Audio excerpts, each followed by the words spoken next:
తెలంగాణ ప్రభుత్వం తెచ్చిన ఇందిరమ్మ ఆత్మీయ భరోసా పథకంపై హైకోర్టులో ప్రజా ప్రయోజన వ్యాజ్యం దాఖలైంది. నారాయణపేటకు చెందిన గవినోళ్ల శ్రీనివాస్ పిటిషన్ వేశారు. భూమి లేని రైతు కూలీలకు ఏటా 12,000 చెల్లించేలా రాష్ట్ర ప్రభుత్వం ఈ పథకం రూపొందించిందని, మున్సిపాలిటీల పరిధిలో ఉన్న రైతు కూలీలకు డబ్బులు ఇవ్వడం లేదని పిటిషనర్ పేర్కొన్నారు. రాష్ట్రంలో 129 మున్సిపాలిటీల్లో 8 లక్షల మందికి పైగా రైతు కూలీలు ఉన్నారని పిటిషనర్ తరపు న్యాయవాది చిక్కుడు ప్రభాకర్ కోర్టుకు తెలిపారు. గ్రామాల్లో ఉన్న రైతు కూలీలకు ఇచ్చి మున్సిపాలిటీల్లోని వారికి ఇవ్వకపోవడం సరికాదన్నారు.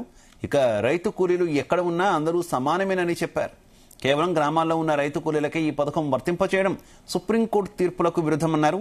అనంతరం హైకోర్టు స్పందిస్తూ 4 వారాల్లో మున్సిపాలిటీల్లోని రైతు కూలీలను ఇందిరమ్మ ఆత్మీయ భరోసా పథకంలోకి తీసుకోవాలని ఆదేశించింది. ఈ మేరకు సీఎస్కు ఆదేశాలు జారీ చేసింది.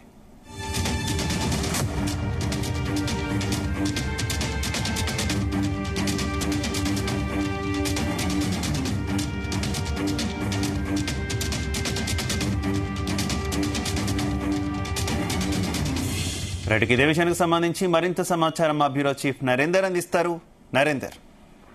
రైట్ శివ, తెలంగాణ ప్రభుత్వం తీసుకొచ్చినటువంటి 4 స్కీమ్స్ ఉన్నాయి. దీంట్లో ప్రధానంగా అందరూ ఎక్కువ ఎక్స్పెక్ట్ చేస్తూ ఉన్నారు.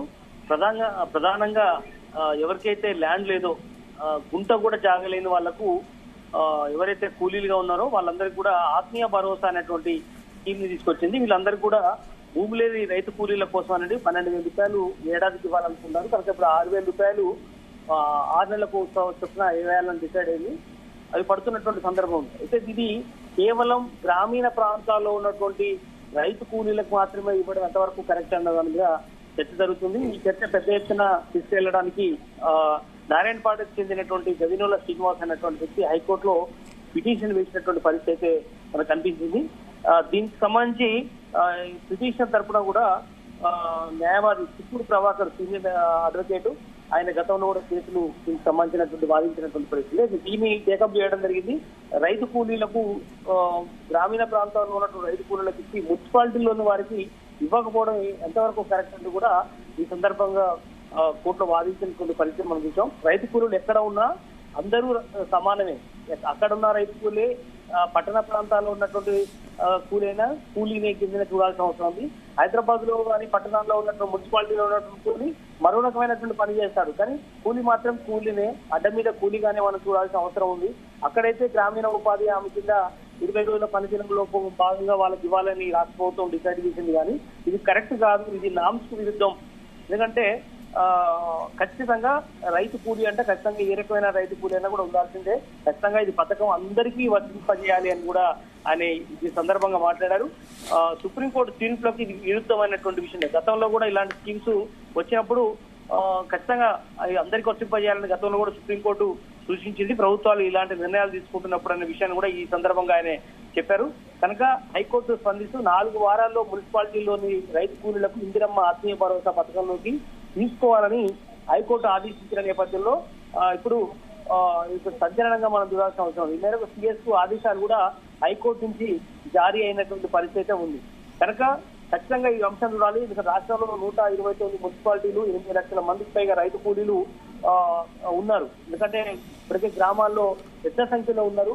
పట్టణాలకు వచ్చేసరికి ఇది 129 మున్సిపాలిటీ కానీ 8 లక్షల మంది అవ్వాలి. 8 లక్షల మంది కూడా అర్హులే అనేటువంటి విషయాన్ని పిటిషనర్ హైకోర్టులో వాదించడం జరిగింది. కనుక ఈ 12,000 రూపాయలని ఖచ్చితంగా వర్తింపజేయాలి అనేటువంటి విషయాన్ని చెప్పడం జరుగుతుంది. కనుక ఈ ప్రజా ప్రయోజనాల వాక్యం ఏదైతే ఉందో ఈ బిల్లు ఖచ్చితంగా యాక్సెప్ట్ చేసింది. అయితే నరేందర్, ఈ మొత్తం వ్యవహారంలో ప్రభుత్వ వెర్షన్ ఏ రకంగా ఉంది? ఎందుకు ప్రభుత్వం కేవలం గ్రామీణ ప్రాంతాల్లో ఉన్న వారిని మాత్రమే ఎంపిక చేసినటువంటి పరిస్థితి, మున్సిపాలిటీల పరిధిలో వారిని ఎందుకు ఇగ్నోర్ చేశారు? అసలు గవర్నమెంట్ వెర్షన్ ఏ రకంగా ఉంది?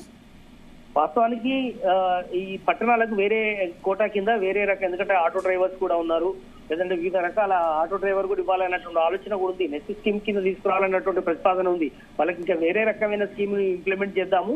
ప్రజెంట్ అయితే గ్రామీణ ప్రాంతాల్లో చెరువులు, కుంటలు, లేదంటే అనవసరమైన చెట్లు నరకడం కానీ ఇట్లాంటివన్నీ కూడా ఉపాధి హామీలో భాగంగా కూలీలకు పని దినాలు, 100 రోజుల పని దినాలు అనేటివి వర్తిస్తాయి. అయితే దీంట్లో మినిమం గా 20 రోజులు పని దినాలు ఎవరైతే చేస్తారో వాళ్ళందరికీ కూడా ఈ స్కీమ్ కింద వర్తింపజేయాలనేటువంటి ఆలోచన మండల స్థాయి గ్రామాల్లో ఎవరైతే పనిచేస్తారో వాళ్ళకు వర్తింపజేయాలనేటువంటి ఆలోచనతో ఈ స్కీమ్ తీసుకురావడం జరిగింది.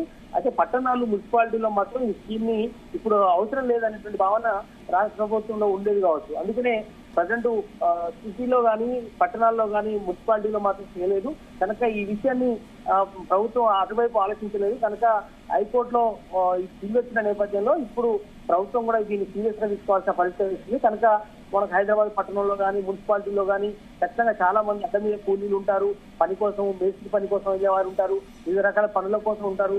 అడ్డ మీద కూలీలు ఉన్న అందరికీ కూడా వర్తింపజేయాలనేటువంటి ప్రతిపాదన ఏదైతే ఉందో ఇది ఖచ్చితంగా మంచిది అనేటువంటి విషయాన్ని హైకోర్టు కూడా ధృవీకరించింది. హైకోర్టు ఎవరైతే పిటిషనర్ ఉన్నారో ఆ పిటిషనర్ తరఫున సానుకూలంగా స్పందించింది. ఇమీడియట్లీ సిఎస్ శాంతికుమార్ కూడా ఇమీడియట్ ఈ రిపోర్ట్ కూడా ఇవ్వడం జరిగింది. ఏదైనా కూడా ఈ ఆదేశాలు ఇచ్చిన నేపథ్యంలో ఖచ్చితంగా ప్రభుత్వం స్పందించాల్సిన అవసరం అయితే వచ్చింది.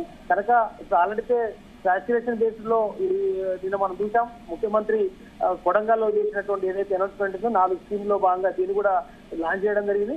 బట్ త్వరలోనే అందరికీ వర్తింపజేసే ఆలోచన రాష్ట్ర ప్రభుత్వం చేసే అవకాశం అయితే కనిపిస్తుంది. ఖచ్చితంగా హైకోర్టు డైరెక్షన్ ని రాష్ట్ర ప్రభుత్వం పాటించాల్సి ఉంటుంది. లేదంటే పాటించకపోతే ఎందుకోసం నెక్స్ట్ వాళ్ళకి ఏం స్కీమ్ తీసుకురాబోతున్నారో ఖచ్చితంగా దీంట్లో చెప్పే అవకాశం కూడా ఉండే అవకాశం ఉంది. Okay, thank you.